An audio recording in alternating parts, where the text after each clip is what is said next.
Hello, everyone, and welcome to The Rundown, where we talk about 2A news and conservative views. I will be your host today, Craig DeLuz, coming at you from the West Coast, the left coast, behind the Iron Curtain, otherwise known as the Sierras.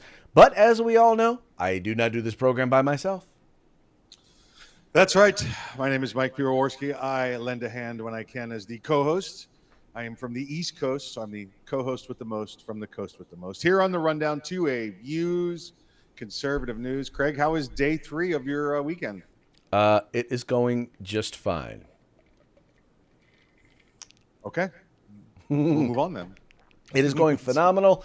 Actually, just been getting a lot of stuff done, but still been able to relax. Things have slowed down a little bit for me. That's been phenomenal.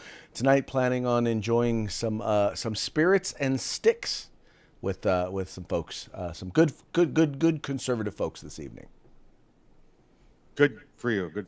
Yeah, we say it's the third day of the weekend because we like to start our weekend on Wednesday if we can, at least some point during the day. But Craig, you know what most other people call today, right? What? Day 5 of the hostage situation. Day 5 of the hostage situation. Well, now depending on where you're at, because now where you're at, usually the hostage situation is ending sometime around now. For me, yes. Where I'm at, it would usually last at least another 3 hours, although that last hour, we're really kind of pretending. We're free, but we ain't free, if that makes sense. Yeah. Right about now is when the SWAT team's coming through the door. Yeah. Exactly. That's about how it works, and hopefully they're carrying a bottle of bourbon. There you go. That's exactly right. Yeah.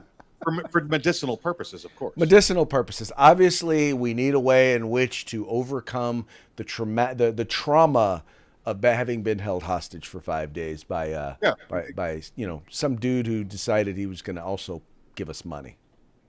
Yeah, for the week. Exactly. Yeah, it's medicinal because if you don't give me that bottle, you're going to need a doctor. There you go. I'm down with that. Yeah. All right, before we get started in the rest of the program, why don't you just do us a favor and give us a quick shout out to our sponsors? Yeah, let's say hello to our good friends over at Hitman Industries. That's hitmanindustries.net, hitmanindustries.net. Odds are if you've got an AR in the past 5 years, you probably have one of their barrels already. But now you can buy from them direct.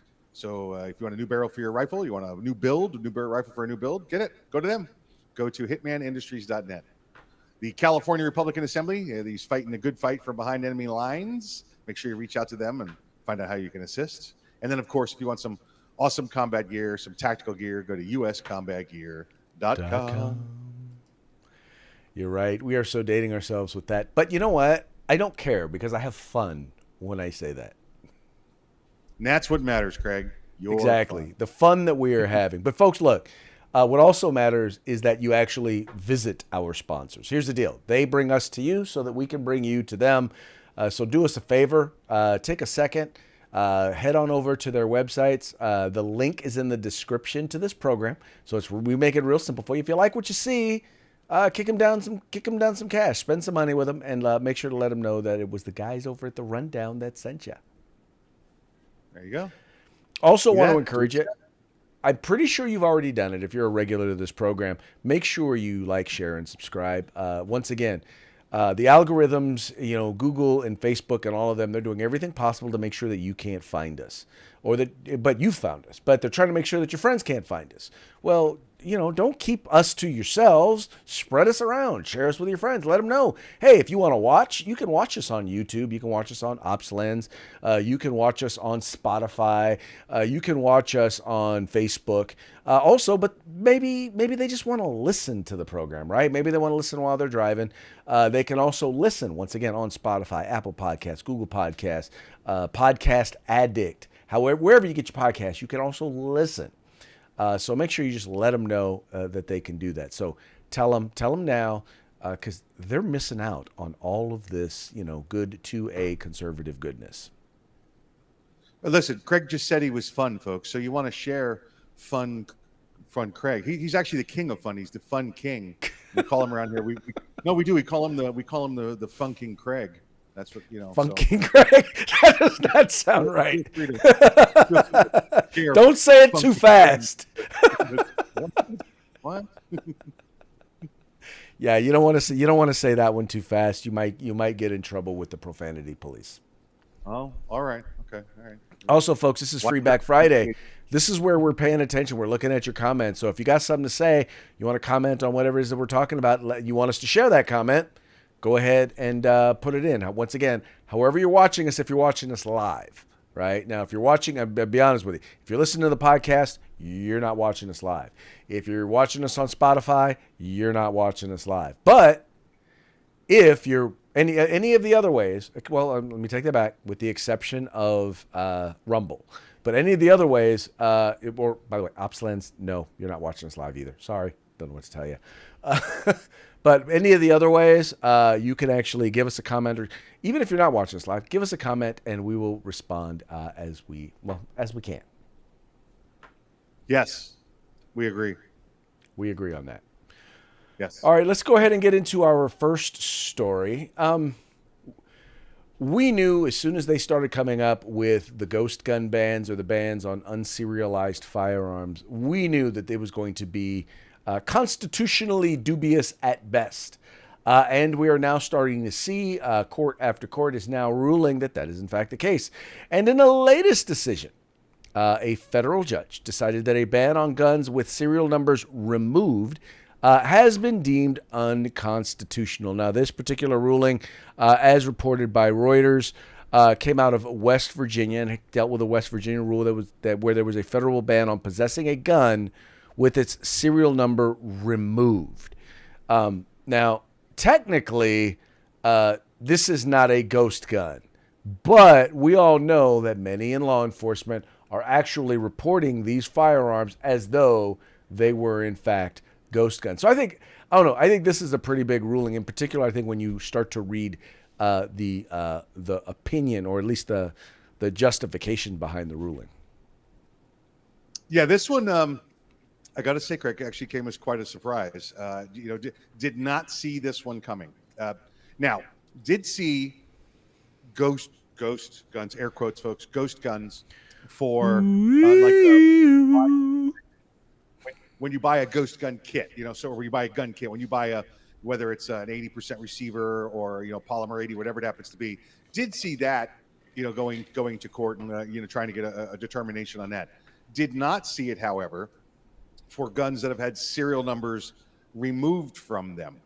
Now, one of the reasons people remove serial numbers, we know this, is to obscure the serial number so you can't tell if it's stolen or not. It's been reported stolen along those lines. So, with the new Bruin test under the Supreme Court case, New York State Rifle Pistol Association versus Bruin, you have a new two-prong test you have to use, or two-prong standard you have to use when considering Second Amendment cases, and that's one, the actual text. You have to read the actual text and take it at face value, and then two, a historical context. Has it ever happened before? Have we ever done anything like this before? You have to do that. Well, this judge looked at a gun with a serial number removed and said, all guns started out with no serial numbers. It's only until 1968 it became the law. So the historical context here says it's unconstitutional. Right. Well, that's the problem. And I think that's, once again, when you start looking at the context, all of a sudden these things start to become kind of revealed. Now, the question is, does this own ruling only cover when it's been removed, or does this cover also include firearms where there is no serial number? I believe, Craig, we're going to have to see the judge give a little further information on this. This is just now being absorbed by the pro-gun and the anti-gun side, and I believe we're going to have to see further clarification from him. An additional set of findings from him to determine if it's all guns without serial numbers or just guns that have had serial numbers removed. Because it would seem to imply to me, I'm not a smart man, but if I remove the serial number, that's worse if it had no serial number at all. Right. So it would apply to both. Right. Well, the whole point of having a serial number is so that you can potentially, quote unquote, or potentially register it. And I think that since the courts have long held that gun registries are in fact unconstitutional, I see no reason why you would be required to include a serial number on a firearm. Yeah. Let me give you a little example, folks.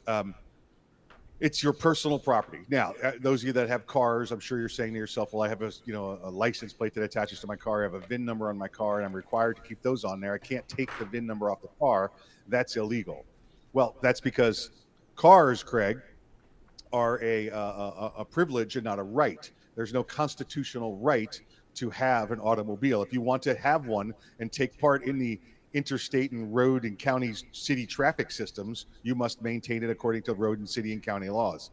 Right. The firearm, on the other hand, is not subject to that. We know this from the Constitution. So this be akin to if I wanted to remove a serial number from my, from my computer right here. If I wanted to scratch my serial number off my computer, there's nothing to stop me from doing that. Right. Absolutely nothing. Kind of like there's nothing to keep you from removing the tag on your mattress. Oh, there is a law. No, that's a law. Don't do that. It says right there. It's a law. Yeah. It says right there it is illegal to remove the tag from your mattress. I still have yet to figure out exactly what is the point of that law. Well, I'm not tearing it off and finding out. So there you go. I shall comply. Yeah. You can mess around and find out if you want to. I'm not doing that. Well, there you go. See, there are some points at which even Michael Piwowarski, some ways in which they will not challenge the government or the mattress police. It's a privilege for me to sleep with a pillow. If I tear that tag off and the mattress police show up, I'm done. What am I going to sleep on the floor and be? I'll be right, but be sleeping on the floor. I'm not doing that. You are suspended from all rights to be able to sleep in a bed from now on. Yeah. That's right. This ain't Vegas, and this is not under a park bench, so it's not happening here. Yeah. Exactly. That's how that stuff works. Yeah. Good stuff. Let's move on to our next story. Okay, so what I love about this particular story, and this has to do with the Steele dossier, is that the more we dig into the Steele dossier, the more we realize, and I think most of us realize, that it was full of a bunch of hogwash from the very beginning. It was a bunch of lies published. But what's funny is that the more that investigators dig into it, and Durham is the investigator that is the one, in fact, that is doing this.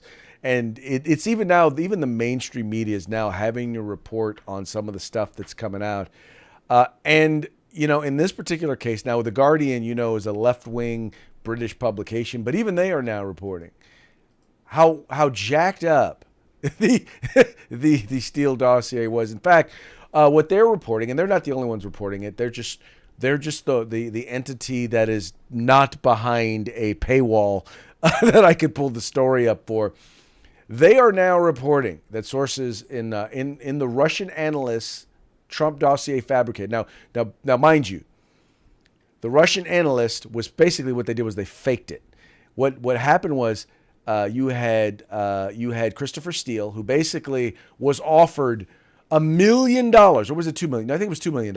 He was offered $2 million to verify or to ratify, basically to confirm, provide confirmation that the stuff that was in the Steele dossier was in fact real.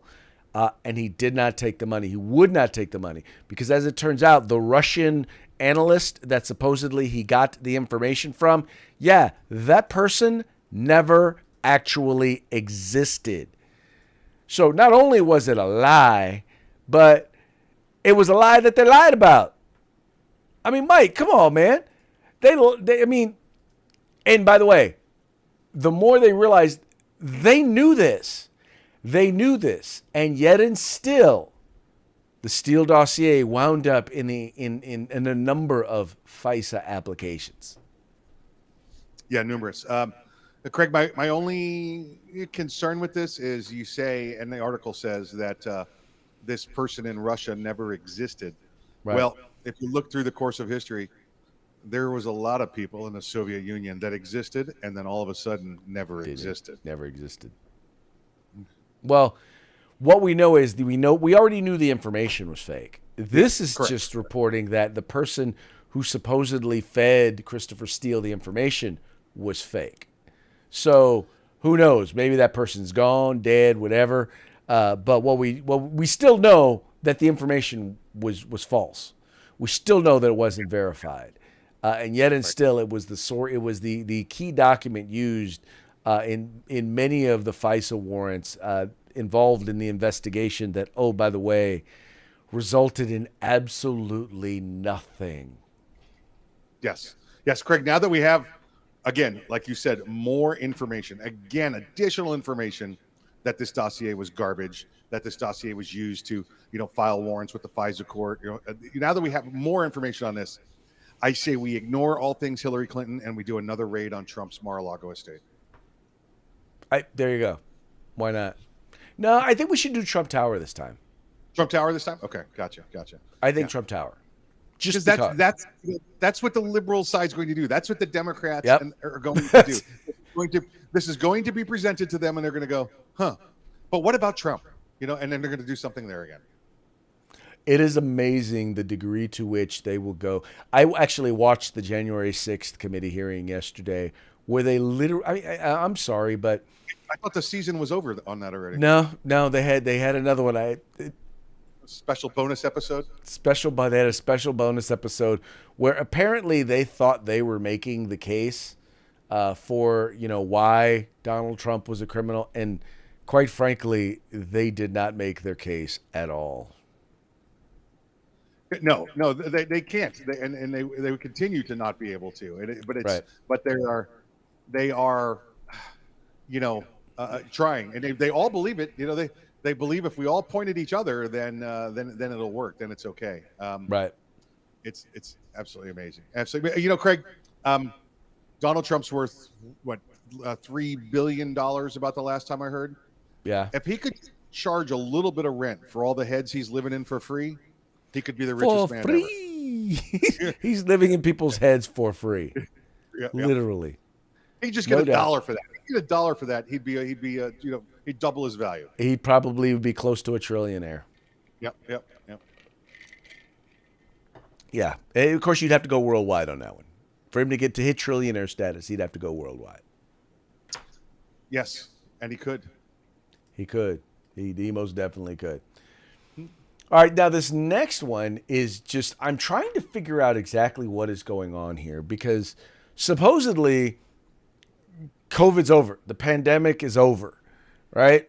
But that has not stopped the Biden administration from extending the COVID-19 public health emergency declaration. Now, you and I both know that this has nothing to do. You and I all know. I say you and I because I'm broader you, but we all know that this has absolutely nothing to do with COVID-19, and this has everything to do with the ability of folks to be able to, how shall we say, the ability of them being able to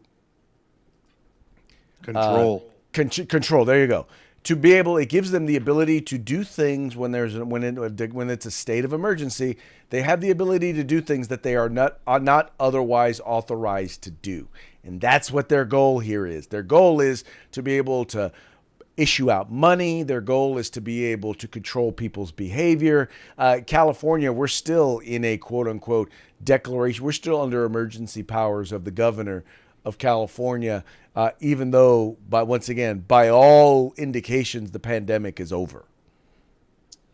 Craig, I think we might be getting some of our info from different places. I thought that COVID was still here because, well, first off, I did hear the president say that COVID was over, right? I heard that part. It was done. And we all know he knows what he's talking about when he's talking, right? Well, that's right. Don't you remember he came out yesterday and said that his son, Beau Biden, died in Iraq from COVID. So, clearly the COVID must be back. Yeah. Right. Clearly it must be back. Yeah. It came back and went back to the future and killed his son in a country he didn't die in. Yeah. I have nothing to say about that except that the information coming out of the Biden administration is beyond confusing. And not just the information that's coming out of the president, but just the administration as a whole. Why do you still need emergency powers if if COVID emergency is gone? And by the way, folks, it is. In case you're wondering, COVID it's still a thing, but it ain't a thing. Yeah, it's not a thing. It's a thing in their in their minds on the left. Like you said, for the purpose of control. It's other than that, it's not a thing anymore. Not a thing at all. Yeah, you got to wonder about these folks sometimes. You got to wonder about them. They're anyway, but I did find before we get off to COVID, I did find this yeah. out. It was actually yesterday. Walt Disney World, right? The probably one of the largest employers in the state of Florida, and definitely in the Central Florida area. If you apply for a job there, they won't hire you unless you take a COVID test. Unless you take a COVID test. Got to take a COVID test as part of your application process. Otherwise, you will not be hired. Okay, so here's my question. Number one, we do know that COVID tests are incredibly unreliable, in particular when it comes to Omicron, the newest, most popular version, right? Well, you must not be taking the Mickey Mouse test. You must be taking the wrong test. Yeah, no, well, and then number two, if you're taking the test, it's only good for that moment. So what happens when the rest of the year you're working there? Do they require you to take the test every day, every month, every week? I'll give you the best answer I got, Craig. I'm not saying. I'm just saying. Right? Okay. I'm just passing the info along. All right. I don't have the analysis of it, but I will. Yeah, just found me. I probably wasn't going to say anything, but we started talking about COVID. I wanted to bring it up to you. It's hopefully something I have more information on next week to share. Well, I will put that away and keep it for what it's worth. There you go, right there. Yep. All right, this next one is actually we're getting kind of away from politics. I know that Mike doesn't follow the NFL, but this is from a team that's not too far away from him, the Tampa Bay Bucks. The coach there was asked a question regarding it's kind of funny because he was asked a question during they do normal press availabilities and stuff like that, and Todd Bowles, who is the coach there in Tampa Bay, was asked a question about coaching going up against a fellow black coach, talking about Tomlin, and well, his answer you folks are going to love. If you're watching this show, trust me, I think you are going to love this answer because I think it's pretty much along the same lines that many of us think. You and Mike Tomlin are two of the few black head coaches in the league. I wonder what your relationship is like with them and your thoughts on Steve Wilks joining that fold. I have a very good relationship with Tomlin. We don't look at what color we are when we coach against each other. We just know each other. I have a lot of very good white friends that coach in this league as well, and I don't think it's a big deal as far as us coaching against each other. I think it's normal. Wilkes got an opportunity to do a good job. Hopefully he does it. And we coach ball. We don't look at color. But you also understand that representation matters too, right? And that when young aspiring coaches or even football players, they see you guys, they see someone that looks like them, that maybe grew up like them, that has to mean something. Well, when you say you see you guys and look like them and grow up like them, means that we're oddballs to begin with. And I think the minute you guys stop making a big deal about it, everybody else will as well. All right. So, I first of all, she might as well have said "you people." She's like "you guys," right? But she could have said "you people." It would have been the same thing. It was like, but I agree with him. I'm like, the reason why people. And this, by the way, we're dealing with a large number of issues where there are some. I don't know if they're made up. I think a lot of these race or racism hoaxes. I think a lot of them are hoaxes. But even the ones that aren't, the reason why they're happening, the ones that aren't hoaxes and the ones that are hoaxes, are happening because we have people in entertainment, people in sports, people in the media, and people in politics who all they want to do is talk about race and identify people by race. And here's the thing, I loved what he had to say. Look, I just want to be a good coach. He's not concerned about being a good black coach. He's concerned about being a good coach. And he's friends with other coaches, not just black coaches.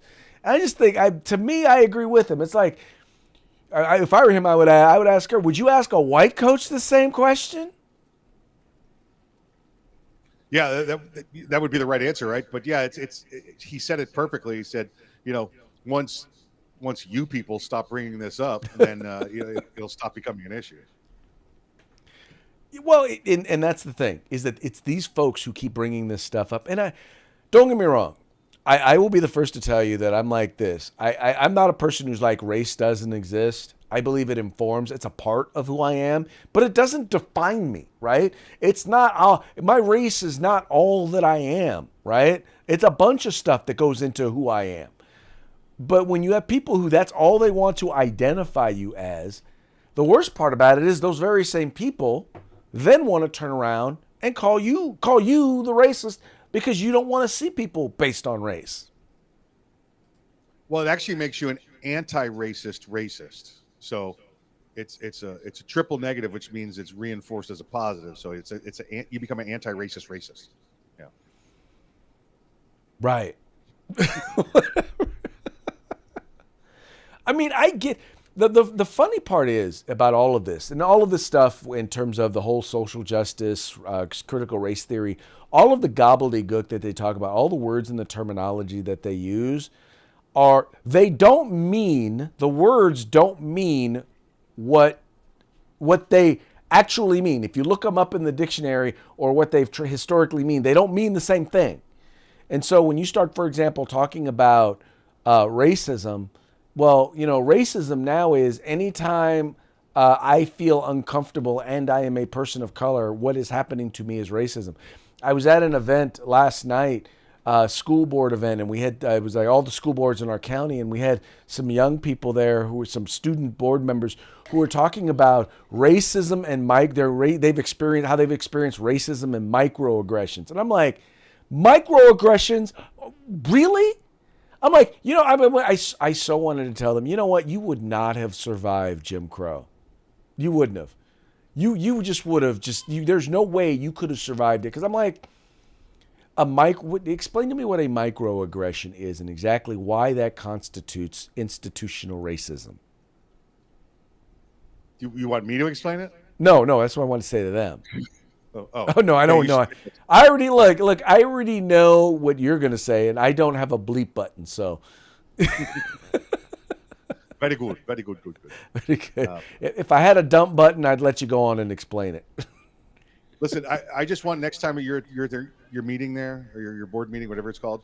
I want you to say, I don't think that word means what you think it means. Yeah, there you go. Matter of fact, I think I am going to do that. I'm going to say, you keep using that word, but I don't think it means what you think it means. That's it. Anyway, so let's move on to our parting shots. And in the name of diversity, since you brought up Disney, and we've brought up, equity and inclusion and critical race theory and all of that. Disney is making a remake of Old Yeller, and they want to make sure that it is equitable, that it is providing equity and that it is providing and encouraging diversity. And so their remake of Old Yeller is going to include a different dog. Oh, yep, a nice black lab. Right? I mean, you figure, hey, we had a black Annie, and now we have a black Ariel. So why not a black Old Yeller? There you go. Good boy, good dog. Good dog. I love black labs. Matter of fact, I've had 3 black labs in my lifetime, and they've all been very, very. I've always loved them. Always loved black labs. Black labs matter. Black labs matter. Ooh, and that actually leads us to our next one. BLM. Black labs matter? No. Black lives matter? Yes, they do, but that's not what I'm looking at here. This one just kind of stood out to me. This is the BLM that we ought to be really getting behind as Democrats are working to oppose the overturning of Roe versus Wade. Actually people now making decisions at the local level in your state as to when life begins. But I believe that that ruling basically informed us that babies' lives matter. Yeah, I would concur. So we're 2 for 2 on this one. That's a good one. All right.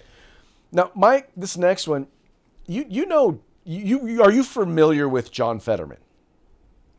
Yeah, he was the boss on Elaine's boss on Seidenfeld that used to do the cattle. No. He is running for Senate in Pennsylvania against Dr. Oz. Anyway, Okay. are you familiar? Have you seen him? He's the lieutenant governor. He's the guy who basically lived off his parents until he was in like his 50s. He got his first job as lieutenant governor. Yeah, he's the hoodie guy. Yeah, He's the hoodie guy. yeah. So the reason why he wears the hoodies is because he has this what appears to be a growth on his neck, and so he wears the hoodies to kind of hide it. And I wasn't going to make a big deal out of it because I'm like, that's something that he's got to deal with. Except I saw this very, very funny meme and I had to share it, and that is this one. My pillow. Well, look at that thing. It looks like For those of you who are just listening, it's got John Fetterman. He's actually got a collared shirt on, no tie, but a collared shirt on, and you can kind of see the thing on his neck, and it's got Mike Lindell, the My Pillow guy.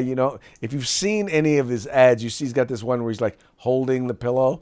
Well, he's holding the thing on Mike Lindell's neck. I mean, on John Fetterman's neck.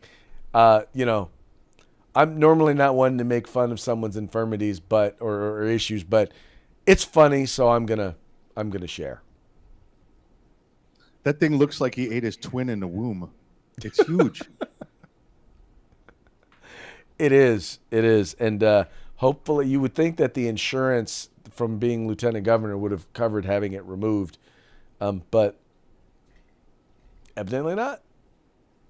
Yeah, that guy, man. Did you see the interview? I think it was an NBC interview where he's having problems because of his stroke, but you can talk to him and he can't comprehend the words that you're saying.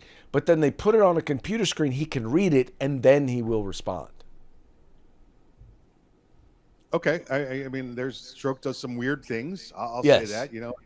And if that's his thing, that's his thing. I mean, Yeah, but I don't think you should be serving in the Senate if you got issues like that. Definitely not. Definitely. That is an issue that definitely that definitely affects your qualification, your ability, your qualifications to be in the U.S. Senate. I'm just saying. Yeah, so he has to take in the information through his eyes. He has to see the words. He can't comprehend it when it comes through his ears. So right. Yeah. Got it. That's a problem. Sort of exclusive thing going on there. Dude, you need to take care of yourself. You need to take the time to take care of yourself because in recovering from a stroke, the amount of stress that's going to be on him as a U.S. senator, that's too much, man. You need to take care of yourself. That you don't need to be messing around trying to be a senator. And I'm not a huge Dr. Oz fan, but having said that, I'll still take Dr. Oz over, Maybe Dr. Oz can remove that hunchback thing off his neck there. Hey, that'd be a good way to win some campaign points. There you go. All right, well, hey, looks like we're getting near the end here, so let's go ahead and give another shout out to our sponsors. Shout out Hitman Industries, hitmanindustries.net. Check them out. You can get a barrel for your AR rifle for a build. Listen, it's a great place to go get barrels. Go hitmanindustries.net and get what you can. Go to the California Republican Assembly. Help them out fighting a good fight behind the enemy lines. They could always use your dollar bills. And then, of course, we got some awesome tactical gear, combat gear. Go to uscombatgear.com. That's right, folks. In particular, I want to go back and make sure to point out CRA has their list of candidates that they've endorsed from dog catcher all the way up to governor. Well, actually not up to governor, but all of the statewide races, all the congressional races, all the legislative races, and even the local races. Make sure you go there, check it out. If you live in California, go there, check it out so you'll know who to vote for. And even if you don't live in California, you want to know who to vote for in California, go there and check it out. Go there and check it out. With that, well, it's about our time to go. I hope you guys enjoy the weekend. I hope you get a chance to send a few rounds downrange. And if not, well, I hope you get a chance to put a few back. In any case, thank you so much for joining us, and we will talk to you again on Monday. See you then.